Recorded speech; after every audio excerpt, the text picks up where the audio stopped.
ಬೆಳಗ್ಗೆ 7 ಗಂಟೆ ಸುಮಾರಿಗೆ ವಿಷಯ ಬಂತು ಮುಟ್ಟು ನಮ್ಮ ಹುಡುಗ ಒಬ್ಬ ಕಳಿಸಿದ್ದ. ಕೂಡ್ಲೂರು ಭಾಗದ ಮಂಜುನಾಥ್ ಅನ್ನೋರು, ಅಭಿ ಅಂತ ಕರೀತಾರೆ, ಹುಡುಗನ ಹೆಸರು ಅಭಿ ಅಂತ.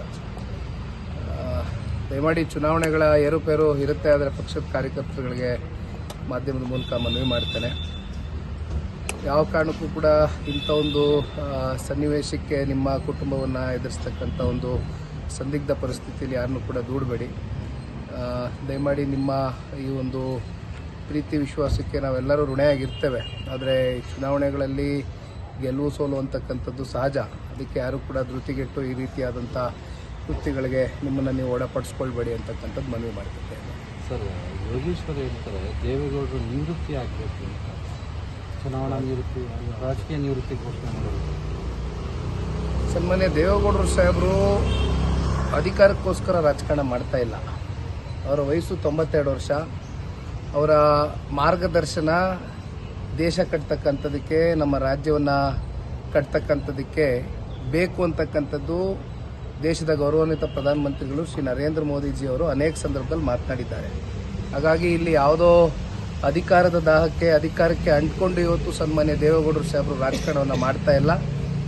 ಪ್ರಾಮಾಣಿಕವಾಗಿ ಕಳೆದ 62 ವರ್ಷದ ದೀರ್ಘಕಾಲದ ರಾಜಕಾರಣದ ಬದುಕಲ್ಲಿ ಸನ್ಮಾನ್ಯ ದೇವೇಗೌಡರು ಏನನ್ನೂ ಕೂಡ ಅಪೇಕ್ಷೆಯನ್ನು ಇಟ್ಕೊಳ್ದಿರ ಕೇವಲ 3.5 ವರ್ಷ ಅಷ್ಟೇ ಅವರು ಅಧಿಕಾರ ಅವಧಿಯನ್ನು ನೋಡಿರ್ತಕ್ಕಂಥದ್ದು 62 ವರ್ಷದಲ್ಲಿ. ಹಾಗಾಗಿ ಅವರು ನಿವೃತ್ತಿಗೊಳ್ಬೇಕಾ ಅಥವಾ ಮುಂದುವರಿಬೇಕಾ ರಾಜಕಾರಣದಲ್ಲಿ ಅಂತಕ್ಕಂಥದ್ದು ರಾಜ್ಯದ 7.5 ಕೋಟಿ ಜನತೆ ತೀರ್ಮಾನ ಮಾಡಿದ್ದಾರೆ. ಎಲ್ಲಿ ಫೇಲ್ಯೂರ್ ಆಯಿತು ಸರ್? ಎಲ್ಲಿ ಅಲ್ಪಸಂಖ್ಯಾತರು ವೋಟ್ ಬೀಳಲಿಲ್ವಾ? ಏನಾಯಿತು ಸರ್? ಬಟ್ ನಿಮ್ಮ JDS ವೋಟ್ ಬಿತ್ತ ವೋಟ್ ಖಂಡಿತವಾಗ್ಲೂ ನಮ್ಮದಾದಂಥ ಸಾಂಪ್ರದಾಯಿಕ ಮತಗಳು ನಮ್ಮದೇನು ಹಿಂದಿನಿಂದನೂ ನಾನು ಮಾತನಾಡ್ಕೊಂಡು ಬರ್ತಾ ಇದ್ದೆ.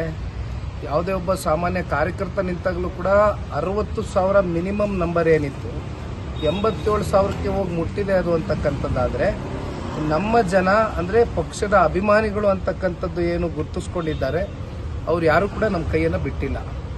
ಅಷ್ಟೇ ಅಲ್ಲ, ನಿನ್ನೆ ದಿನ ನಾನು ಹೇಳಿದೆ, ಯಾಕೆಂದರೆ ಒಂದು ಸಮುದಾಯದ ಪರವಾಗಿ ಸನ್ಮಾನ್ಯ ದೇವೇಗೌಡರು ಸಾಹೇಬರು ತಗೊಂಡಂಥ ನಿರ್ಣಯ, ಅವ್ರಿಗೆ ರಿಸರ್ವೇಷನ್ನ ಕೊಟ್ಟಂಥದ್ದು ಕೂಡ ಅವರು ಬಹುಶಃ ನಿನ್ನೆಯ ಚುನಾವಣೆ ಏನು ಒಂದು ಅಂತಿಮ ಪರೀಕ್ಷೆ ಅಂತಕ್ಕಂಥದ್ದನ್ನ ನಾವೇನು ಮಾಡಿದ್ವಿ, ಆ ಸಮುದಾಯವನ್ನು ಯಾವ ಕಾರಣಕ್ಕೂ ಕಡೆಗಾಣಿಸಬಾರ್ದು, ಅವ್ರನ್ನ ವಿಶ್ವಾಸಕ್ಕೆ ತಗೊಂಡು ಹೋಗಬೇಕು ಅಂತಕ್ಕಂಥದ್ದನ್ನ ನಾವೇನು ಪ್ರಯತ್ನವನ್ನು ಪಟ್ಟಿದ್ದೇವೆ. ಆದರೆ ಬಹುಶಃ ನಮ್ಮ ಒಂದು ಅವಶ್ಯಕತೆ ಅವ್ರಿಗಿಲ್ಲ ಅಂತಕ್ಕಂಥದ್ದು ನಿನ್ನೆ ದಿನ ಚುನಾವಣೆ ರಿಸಲ್ಟ್ ಮೂಲಕ ನಮಗೆ ಆ ಒಂದು ಗ್ಯಾರಂಟಿ ನ್ಯೂಸ್, ಸುದ್ದಿ ಖಚಿತ, ನ್ಯಾಯ ನಿಶ್ಚಿತ.